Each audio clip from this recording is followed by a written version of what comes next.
My name is Brianna Sackery. This is my video final for William Wood's Educational Technology 580.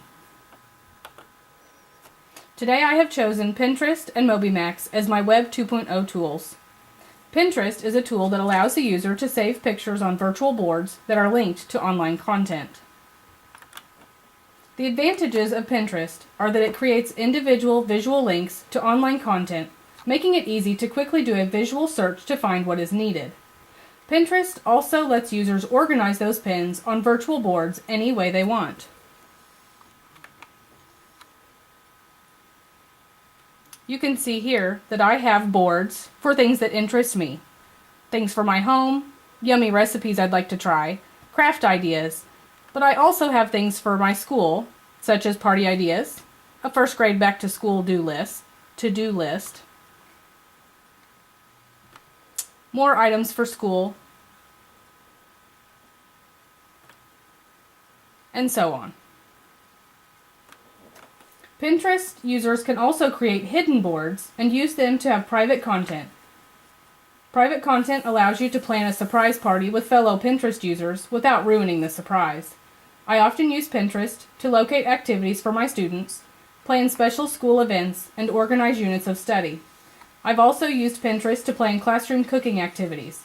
Pinterest is comparable to Symbaloo, Delicious, and Wikispaces because of their ability to organize links to online content.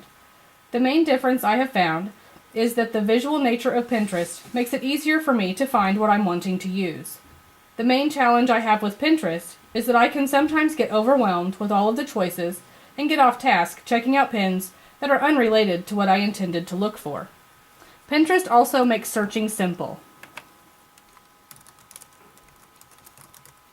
I can quickly search for first grade math, and several pins will show up for me to choose from.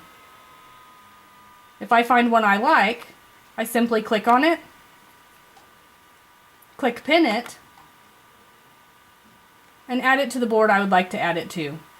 In this case, first grade math.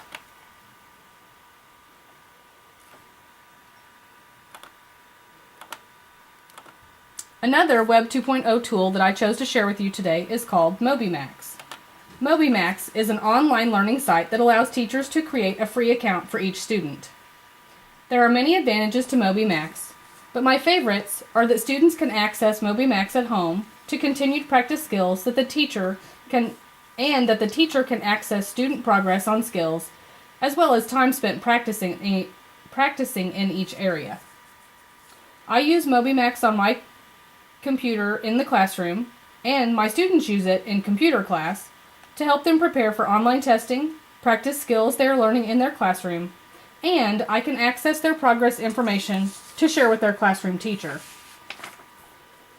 On this page you'll see the sign in for a teacher, and when I sign in you can see what is available to students.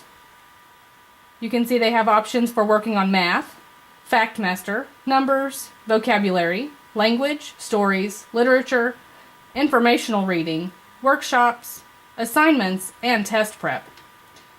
At any time, I can click on my roster and check my student progress. In particular, I have used MobyMax for my 4th grade students who are coming to computer class. At the beginning of the year, they were struggling with multiplication facts.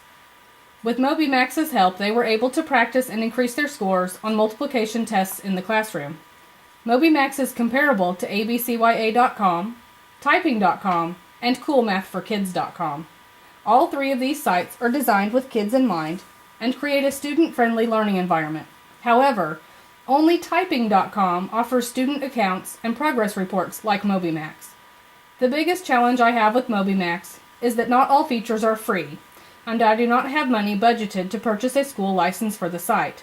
However, a license would be a worthwhile investment for my students. As you can see, several items down here are grayed out. They're not available for use unless we pay for a subscription. The final thing I'm going to share with you today is Twitter. Twitter is a Web 2.0 tool and a mobile app. Today I'm going to show you the Twitter interface on my computer for visibility reasons. Twitter is a mobile app that allows the user to post short updates to followers instantly from a mobile device.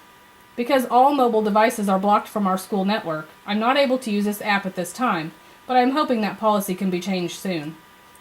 I would use Twitter in my classroom to keep in contact with parents about important happenings.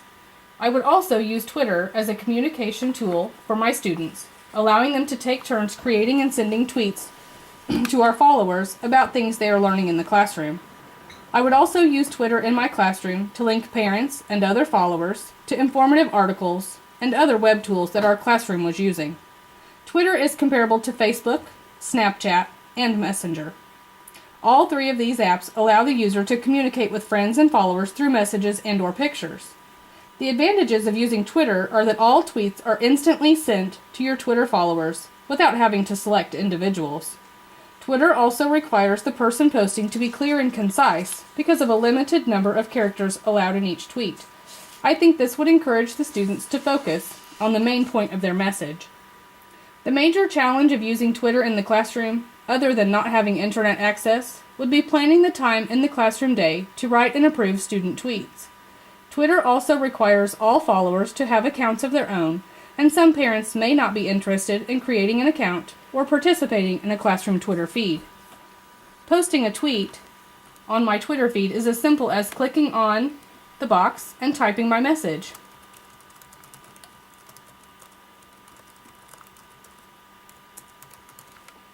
I can quickly type what I want to say. Hi everyone, how has your day been? And select tweet. And now all of my followers can view the tweet I have sent out. I hope I've inspired you to use Web 2.0 tools and mobile apps in your classroom.